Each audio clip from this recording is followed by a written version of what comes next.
Laurent Roland Antoninquez, bonjour. Ahmed Arikba, bonjour. Amis téléspectateurs et internautes, bonjour. Bienvenue. Merci. Dans les colonnes des canards ce matin, Laurent Roland Antoninquez, deux ou trois sujets qui reviennent. Le premier en rapport avec la tournée gouvernementale. Les quotidiens n'ont de cesse d'en parler. Avec le pays émergent, par exemple, on peut lire activisme politique en vue des prochaines joutes électorales au Bénin. Boni Yayi, l'animal politique qui donne de l'insomnie à Patrice Talon et ses partisans, la rupture en baisse de popularité, la tournée gouvernementale dit de reddition de comptes, l'autre trouvaille pour défendre l'échec du PAG selon le quotidien. Oui, il faut être peut-être ignorant politique en niant que la présence de Boni Yayi sur la scène politique constitue un os dans la gorge de la rupture. Et donc, il va falloir travailler à faire passer, soit ressortir, vomir ce os-là, ou comment faire pour broyer ce os-là. En fait, c'est pour parler en termes techniques. Et là-dessus, Boni Yayi reste redoutable, quand bien même on a un animal redoutable à la tête du pays, un animal politique, j'allais dire, qui est Patrice Talon, qui n'a de cesse réfléchir, on ne cesse pas de réfléchir pour sortir des stratégies pour contourner, dribbler, redribbler, tri-dribbler si vous voulez l'opposition, parce qu'il l'a fait en 2019. Sommes-nous sur un terrain de football? De toute façon, le terrain politique s'assimile aussi à un terrain politique. Donc il les a dribblés une fois, il les a dribblés deux fois en 2020, il les a dribblés en 2021. En 2023 aussi, il peut s'en fallait, il allait les dribbler, mais il n'a pas manqué de les dribbler un peu. Et donc, il va falloir aussi, il va réfléchir certainement à les dribbler une fois encore, c'est à eux de se prendre au sérieux. Mais de l'autre côté, Boni Yayi qui reste un animal aussi, un activiste politique, je suis tenté de dire, c'est-à-dire qu'il est tellement actif sur le terrain que, oui, le pouvoir qui, dès les premières heures, a tenté ou a semblé ignorer les effets des sorties répétées de Boni Yayi, a certainement fini par comprendre qu'il faut faire quelque chose. Et déjà, la référence, c'est déjà 2023, où on a pu voir juste que une sortie de Boni Yayi dans certaines circonscriptions électorales qui a changé de façon, en tout cas, profonde les données statistiques qui ont fait échouer les partis de la mouvance, les deux partis de la mouvance notamment, ou bien, si vous voulez, les quatre partis de la mouvance dans toutes les circonscriptions électorales pratiquement. Bon, en fait, là où ils ont gagné, mais là où les endroits où Boni Yayi est passé, on a constaté clairement que sa sortie a eu un effet immédiat positif qui a permis à ce que dans certaines localités, même ne connaissant même pas les candidats du Parti démocrate, les gens sont allés voter. Et donc, il y a ça qu'il faut régler. Donc, quand on a en face de soi un ancien chef d'État qui est tellement actif et qui a d'ailleurs même les mots, quand il va sur le terrain, il faut regarder les mots que Boni Yayi utilise.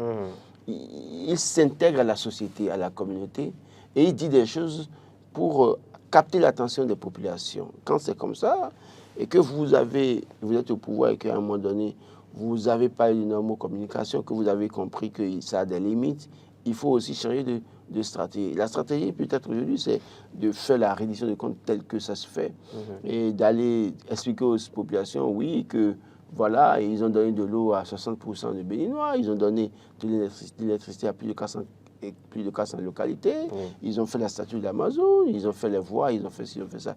Donc aujourd'hui... Donc il faut occuper le terrain, il faut communiquer et il faut donner la bonne information aux populations. Oui. Et éviter que justement de l'autre côté, on continue à désinformer. Le problème c'est que les gens, c'est pas l'information là, les gens, vous pensez que les populations n'ont pas cette information.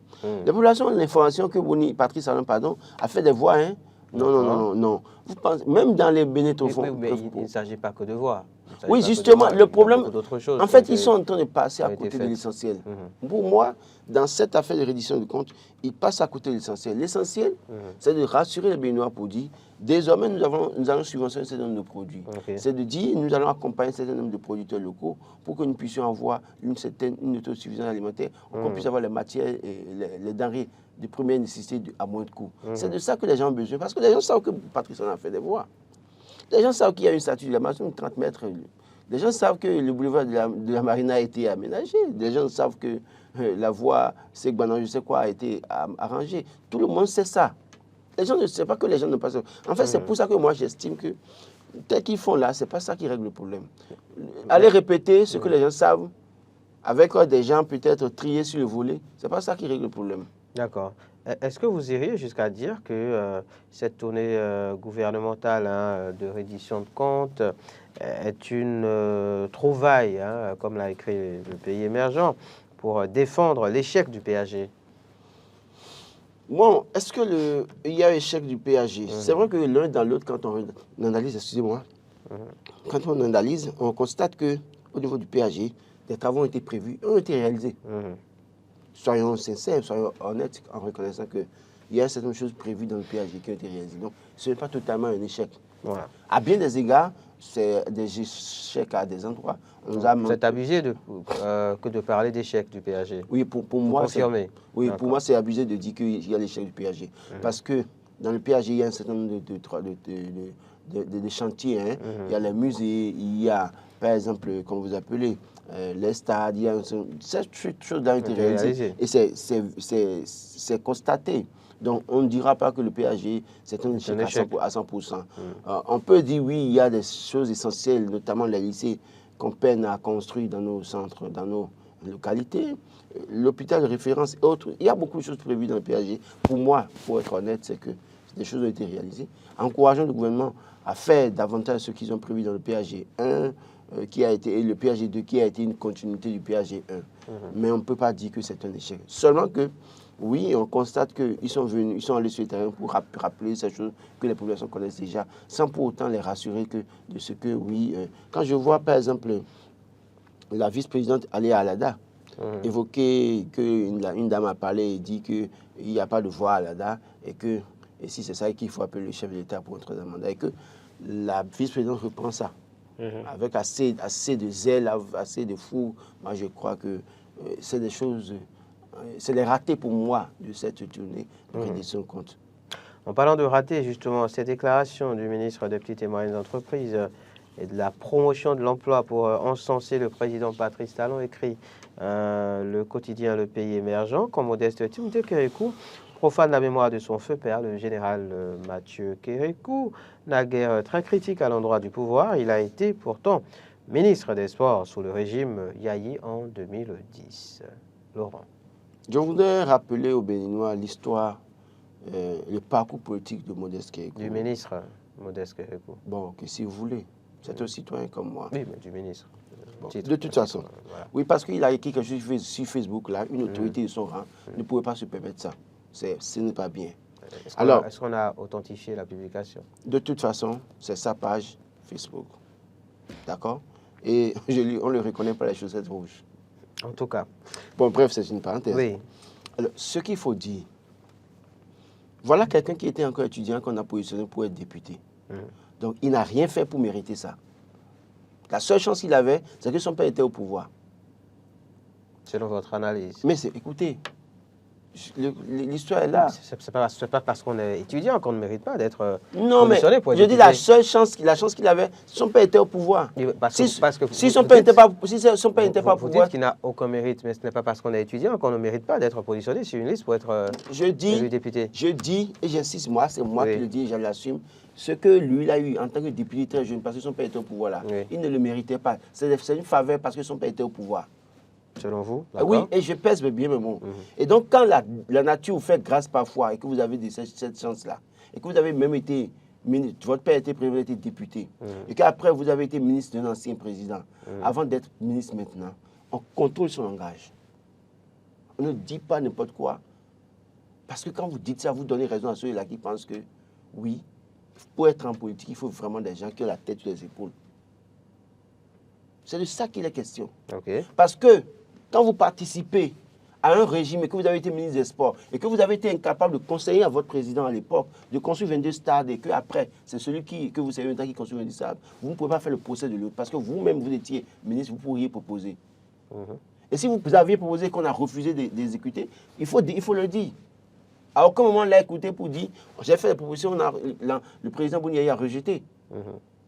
Donc, ce n'est pas aujourd'hui qu'il faut banaliser ou minimiser tout ce que son père a fait et le successeur de son père a fait et le prédécesseur de celui qui sait maintenant a fait. Ce n'est pas le moment de minimiser tout ça. chaque citoyen ou bien chaque président qui vient fait l'effort de changer quelque chose à sa manière. Boni Yayi, même s'il n'a pas fait de voix, je suppose, parce que je sais qu'il a fait des voix, mais il y a quelque chose que Boni Yayi a fait qui a été un plus par rapport à ce que nous avions connu par rapport à son père, le général Mathieu Kékou. Et quand nous prenons le général Mathieu Kékou, par rapport à ce qu'il a fait, par rapport à, en dehors des 17 ans qu'il a fait au pouvoir, quand on considère les 5 ans de Nicéphore de Soglo, ce qu'il a fait de 2096 à 2006, c'est tellement quand on fouille, il y a quelque chose de spécial que le général Mathieu Kékou a fait. Et donc, quand on fait la somme, on ne peut pas faire la somme de tout ça et multiplier par 0 sous prétexte que parce qu'on veut plaire à un chef au gouvernement et puis on veut continuer à être ministre jusqu'à la fin de son mandat. Ce n'est pas bien. Ce n'est pas bienséant. Moi, je pense que les acteurs politiques, à quelque niveau où ils se trouvent, doivent pouvoir mettre du bémol dans ce qu'ils veulent dire. Cesser de penser que, oui, ils sont en train de servir le demi-dieu maintenant et que les autres étaient des beaux diables. Non, non. Le Bénin existait avant 2016. Le Bénin existera après 2026. Et nous serons tous béninois pour nous revoir dans ce pays. Nous allons nous revoir dans ce pays. Alors, quand vous dites des trucs comme ça, alors que vous avez le potentiel, peut-être si en temps vous avez le potentiel, parce que si vous avez, parce qu'on sait qu'aller en politique et être ministre aussi, c'est des choix politiques. Mais je pense sincèrement qu'on doit pouvoir prendre du recul à des moments donnés pour dire, ce que je veux dire là, si je le dis, est-ce que c'est bon? Est-ce que ça m'honore moi-même? Est-ce qu'en définitive, on n'exagère pas en surinterprétant, j'ai envie de dire, les propos du ministre Modeste Kékou finalement? Ahmed Arekpa, Oui. quand vous allez dire, Laurent, il semble que tu es malade là, tout le monde peut interpréter à sa manière. D'accord? Chacun interprète à sa manière. De toute façon, ça vous dit quoi? Dans ta formulation, dans votre formulation, sachez trouver les mots justes pour que les gens n'interprètent pas après. Et puis d'ailleurs, parce que le problème c'est que, bon, vous dites qu'on n'a pas la publication. Et voilà, elle n'est pas authentifiée. C'est pas authentifié. Je n'ai pas cette information. Toujours est-il que moi j'ai lu oui, j'ai lu. Et ce qui me réjouit. Oui, j'ai lu. Mais après, elle n'est pas authentifiée. Ce qui me réjouit, c'est que j'ai vu les activistes de la rupture même lui faire le reproche. Donc là, je me réjouis de ce que, tout au moins, les activistes de la République, de la rupture, les jeunes activistes là, qui travaillent pour savoir s'ils ont cherché à authentifier de toute façon, ou pas la publication. Si au moins ils ont eu le courage de lui faire des reproches et que c'est public là, ça au moins je peux commencer par en parler. Mais ce que je veux dire c'est quoi? Si en réalité, puisque vous doutez si c'est lui ou pas, bon, si on arrivait à authentifier que c'est lui là, les mots utilisés, les termes utilisés, vous pensez que quelqu'un de son rang peut écrire des trucs comme ça? Vous l'avez vous-même dit tout à l'heure, ce n'est pas pour justifier, mais au-delà de tout, c'est un homme. Et nous sommes des aides de chair. Un homme. Et nous sommes des aides de chair. Un homme a des postes de responsabilité. Soit-on président de la République, mon ministre, cher Ahmed, ou journaliste, on est d'abord être de chair. Oui, et mais donc on est faillible. Vous savez, celui dont on parle, ça veut dire qu'en réalité, qu'il ne connaît pas les valeurs de son père, le général Mathieu Kékou. Enfin, donc vous rejoignez un peu ce que dit parce le que pays émergent le général Mathieu Kékou pacifiste a été traité de tous les noms dans ce pays. Mais il est resté serein, il n'a pas répondu à quelqu'un de cette manière. Donc les grands hommes, c'est à partir de là qu'on les connaît, qu'on les reconnaît. Les gens vous attaquent, et c'est la meilleure option pour lui aurait été de dire, ah non, ce que je voulais dire, je disais là, ce n'est pas de ça. Hein. Mais vous avez interprété de cette manière, je n'aime pas cette manière-là, cette manière d'interpréter les Béninois, cette suspicion-là, non, ce n'est pas bon pour nous. Et c'est calme. Mais si ce que j'ai lu là vient vraiment de lui, c'est une honte. Et ça ne devait pas venir d'une autorité qui sert la République. On va s'intéresser à notre sujet, Laurent Roland-Antonin Kess, avec le quotidien First Info. Le week-end dernier, c'était le samedi de tous les Agor, j'ai envie de dire, les communions par-ci, par-là. Mais il y avait également une autre célébration, non moins importante, c'est la journée nationale de l'arbre. C'est le 1er juin, Laurent. Oui, une fois de plus, on nous parle de plusieurs plans mis en terre. Nous sommes notamment chez vous, à Alada. Le maire Joseph Kakpo, apparemment, a sacrifié à la tradition. On parle de 4000 plans. Vous savez, dans ce pays, nous plantons des arbres. On ne demande pas de planter des arbres le 1er juillet. La suite, c'est l'entretien. C'est l'entretien, hein, c'est tout, hein, tout le reste, c'est l'entretien. C'est vrai qu'il y a quelques jours, je voyais les camions de, comment on appelait, la CIRAT aller arroser des plants au niveau de la rue Kérékou, là. Depuis au moins, je ne vois plus les camions, parce qu'à l'époque, je disais comment des camions doivent... On prend du gasoil dans les camions pour aller arroser les plants, alors qu'on pourrait confier ça à des prestataires privés qui peuvent, qui sont dans la zone. Ou bien moi, j'ai toujours dit que devant chaque maison, quand on plante un arbre, il faut confier la responsabilité aux propriétaires de maison là, pour dire tous les matins, c'est votre responsabilité d'aller arroser cette plante. Il faut commencer par éduquer les Béninois comme ça. Maintenant, l'autre chose, c'est que nous plantons des arbres chaque fois. On parle de 4000 arbres à l'ADA. Dieu seul sait si ça va être bien entretenu jusqu'à la fin. Donc, attendons de voir comment ça va se passer. Mais l'expérience, c'est que dans plusieurs localités, les gens ont toujours planté des arbres le 1er juin. Mais par la suite, qu'est-ce qu'on a constaté? Les plants sont oubliés. Tout est détruit, il n'y a rien. Personne ne peut arroser. Et en période de sécheresse, les plants meurent et on passe à autre chose. Donc, alors que c'est les budgets qu'on débourse, ou parfois, c'est que c'est les ONG qui vont demander des financements au niveau des sociétés internationales. Et puis on prend l'argent, on met des plantes en terre, mais au finish, pas d'entretien, pas de suivi. Et on reprend les mêmes choses chaque 1er juin. Je crois qu'il faut revoir les choses et sensibiliser les Béninois sur la nécessité de planter des arbres toute l'année d'ailleurs, si vous avez la possibilité, mais aussi de veiller à ce que les plants mis en terre par l'État soient entretenus par les citoyens. Il faut que nous puissions avoir cet éveil civique, d'accord, pour chaque fois que nous passons quelque part, que nous avons un arbre planté devant notre maison ou dans notre quartier, que nous prenions l'initiative d'aller arroser. Moi, il y a un monsieur qui a une parcelle devant ma maison qui a mis 2 avocatiers. Et un jour, les premiers plants qu'il avait mis en terre, c'est resté là, c'est mort. Okay. Et il n'y a pas de suite. Et sa maison est un peu loin de la mienne. Bon, je réfléchis un jour, je dis, mais écoutez, ça, c'est lui qui a mis l'avocatier, d'accord? Mais après, ça va produire de l'ombre pour tous ceux qui vont passer. Ça va donner des fruits. Ça va donner surtout des fruits dont on peut profiter. Et donc, j'ai dit à mon épouse un jour, écoutez, à partir d'aujourd'hui, je te délègue, j'essaie de déléguer chaque jour un enfant pour aller arroser ces 2 avocatiers. Tous les matins, il faut le faire. Et elle me dit, mais pourquoi? C'est pas mon arbre, c'est pas moi, c'est pas mon... J'ai dit, mais non, ça peut ne pas être pour toi. Mais le plus important, c'est de donner de l'eau à cette plante-là. Là, demain, si on rend service à quelqu'un qui, ayant marché sur 1 km, 2 km fatigué, peut s'adosser à ce table-là pour se reposer un peu avant de continuer son périple. C'est pareil, quelqu'un qui a faim et puis un avocat qui tombe, l'avocat mu, il peut manger ça. Et donc, ça, ce serait, demain, tu ne peux pas imaginer ce que tu fais. Pour dire quoi? Si nous avons, dans notre environnement, nous avons des gens qui ont mis des sabres en terre, que nous voyons, ils n'ont pas besoin de nous solliciter. Dès lors que nous voyons que c'est... On peut aider à entretenir. À entretenir. Pareil pour ce que l'État a fait. Parce que après, tout le monde abandonne, c'est de l'investissement, ça part en fumée, et plus rien après. Allez, un mot de sécurité, Laurent. Roland Anthony Caisse avec First Info, démantèlement d'un réseau de vol et de recel d'aluminium issu du chantier de construction des logements sociaux de Ouedo, ces fameux logements.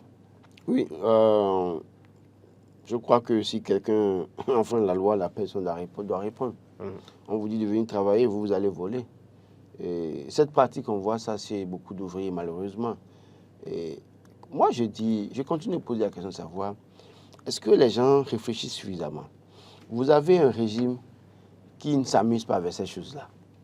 En tout cas, quand vous êtes citoyen, vous tombez dedans, il ne s'amuse pas avec vous. Et vous permettez d'aller voler sur les chantiers. J'ai comme l'impression que les gens ne s'aiment pas suffisamment, quoi. Ils ne s'aiment pas suffisamment. Sinon, quand on s'aime suffisamment, attention, on ne vole pas les biens de ce gouvernement-là. Ah non, vous allez payer le prix fort.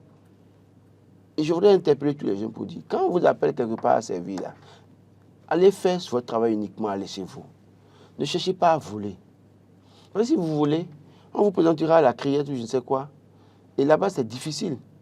Rien que pour un câble, je ne sais quoi, vous pouvez vous retrouver à 5 ans, 7 ans de prison. Pourquoi? Parce que vous n'avez pas voulu être honnête dans ce que vous faites. En tout cas, que chacun réponde de ses actes. Si vous volez et qu'on vous arrête avec des preuves, vous répondez. On n'a même pas à défendre ces cas-là. Sécurité toujours avec Fraternité cette fois, Laurent. Lutte contre le trafic des produits illicites. D'importantes saisies à Cotonou et Parakou. La police républicaine intensifie la lutte. Oui, il faut intensifier cette lutte. Hein. Il faut intensifier cette Alors, lutte. ça n'a pas forcément avec peut-être les faux médicaments, mais également Les faux médicaments et puis les boissons alcoolisées, conditionnées dans oui. les sachets plastiques. Voilà. Votre fameux ami Tombo également. Tombo.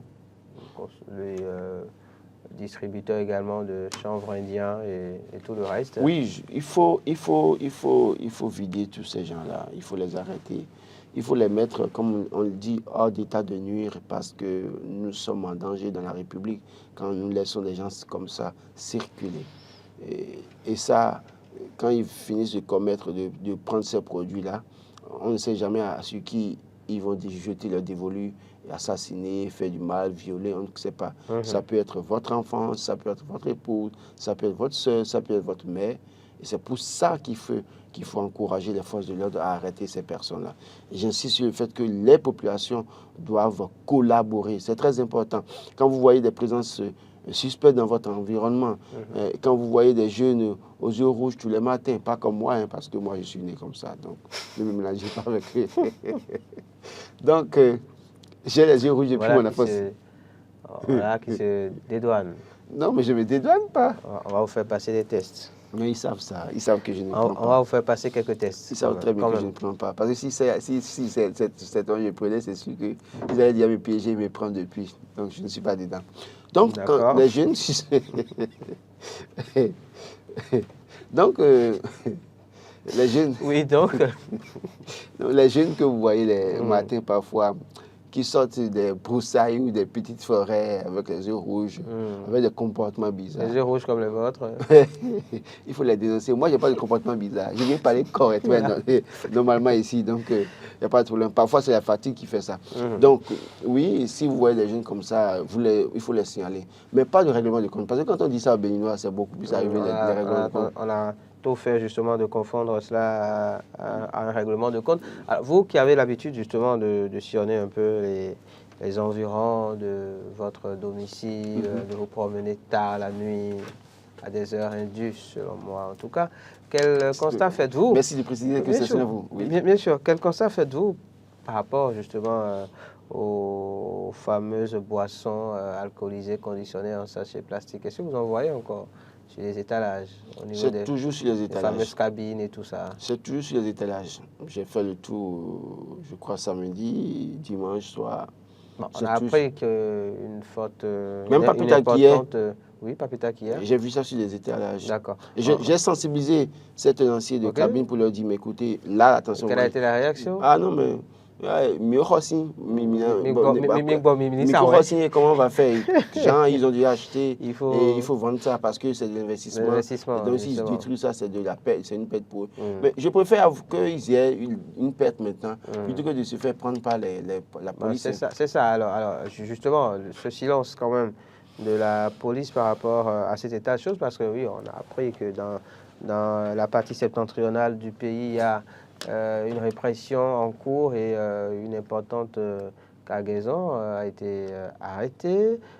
Mais au niveau du Sud, on n'a rien appris dans ce sens jusqu'à présent. L'impression que cette répression ne concerne pas forcément. Non, le problème c'est que ceux du Sud. Les conséquences concernant ces boissons frulatées, on a commencé par constater ça. C'est vrai. Notamment à Natitengu et à Parakou. C'est pourquoi je crois que la répression a démarré est concentrée là-bas. Mais n'oubliez pas aussi que ces produits dont on parle le plus souvent passent par des frontières du côté de la partie septentrionale. Parce qu'au niveau de comment vous appelez la frontière au niveau de Djaïgbé là. Ça m'échappe. Il y a d'autres frontières au niveau de Kétou. Ces frontières sont plus ou moins sécurisées un peu, où c'est pas facile de passer la contrebande de ces produits-là, en tout cas. Par là, ça passe toujours la contrebande, mais pas comme dans d'autres zones. Et donc, les premières conséquences, on a pu constater qu'à Natitengu, ça faisait sérieusement de ravages. Et on a constaté qu'à Parakou également, dans certains coins chauds dont je ne citerai pas le nom, ça faisait également ravage. Donc, sûrement que c'est pour ça que la répression a commencé par là-bas. Je sais qu'au fur et à mesure qu'ils vont évoluer et qu'ils vont descendre vers le sud, ils vont passer à ça. Il va falloir le faire. Oui, ils vont faire escale à Savès également, parce qu'à Savès aussi, ça fait ravage aussi à Savès. Moi, j'ai eu la chance d'aller à Savès régulièrement pendant des mois. J'ai pu constater un peu ce que ça pouvait entraîner, ces boissons-là. Et donc, dans plusieurs localités, surtout les localités phares, après, certainement, ils vont se rendre à Sobradja. Ils vont aller voir démanteler certainement la famille de Sobradja également. Donc, il y a une nécessité certainement de commencer par les milieux où cette boisson a causé plus de dégâts. Et je crois que c'est peut-être pour ça que ça a commencé comme ça. Voici, avec l'affiche du jour, Laurent Roland-Antonin Kies, octroi de nationalité béninoise aux afro-descendants, le gouvernement interpellé au Parlement par l'opposition. Oui, les opposants jouent leur rôle. Ils doivent pouvoir demander les tenants et les aboutissants pour l'octroi de la nationalité béninoise aux afro-descendants. Seulement que la question de l'octroi de la nationalité aux afro-descendants n'est pas une question liée exclusivement à Patrice Talon, parce que la décennie 2020-2030 est la décennie des personnes d'ascendance africaine. Et c'est décrété par les Nations Unies. La décennie des personnes d'ascendance africaine. Qu'est-ce que cela implique? Cela implique qu'il faut reconsidérer la position des afro-descendants dans les communautés au plan mondial, mais en Afrique notamment. Et les traiter autrement, tel que c'est fait avant, il faut les reconsidérer. Il y a beaucoup de projets en cours actuellement pour permettre à ces afro-descendants de revenir à la source. Alors, le Ghana a fait un travail assez important dans la question de l'octroi de nationalité aux afro-descendants. Et vous n'êtes pas sans savoir que la femme de Bob Marley, Rita Marley, vit au Ghana depuis des années.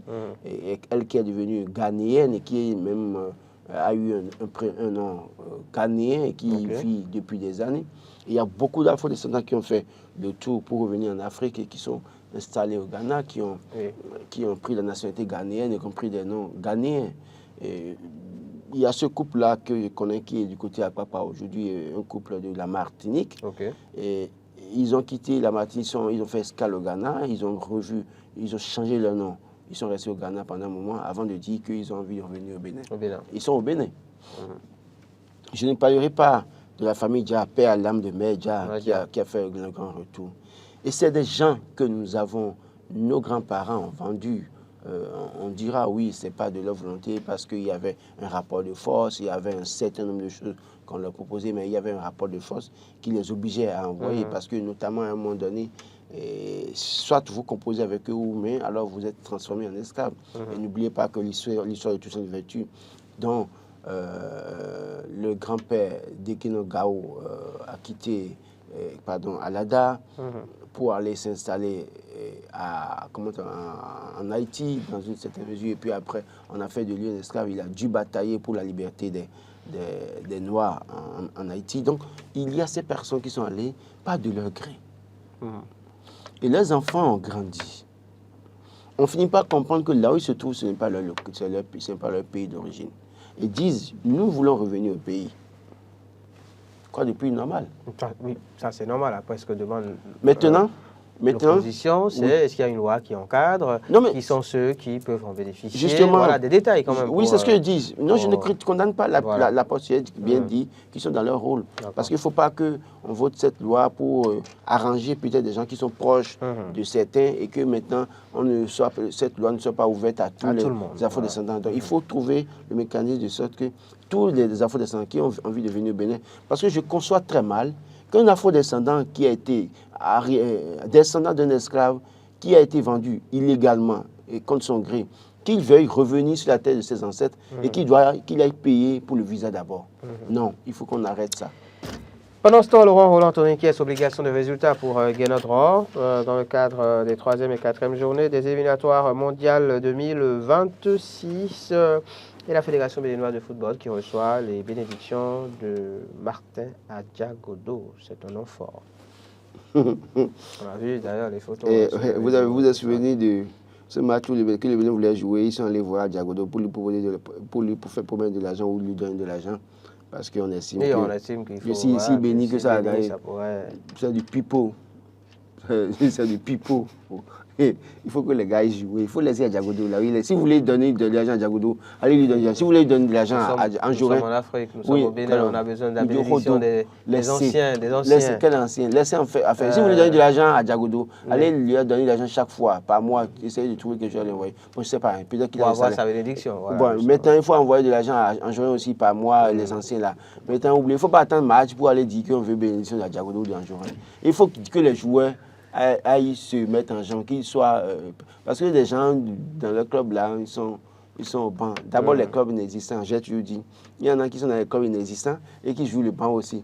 C'est-à-dire, ils sont jamais titularisés. Donc, tout ça là, et vous faites une équipe et on dit, écoutez, le Bénin, le football du Bénin a à repenser. Qu'on se dise la vérité. Pendant ce temps également, dans la crise qui oppose le Bénin au Niger, Maté Libre écrit Pétro-Nigérien à Semekoudji, le deuxième navire, toujours en attente de chargement. Nous y reviendrons. Merci à vous, Laurent. C'est moi.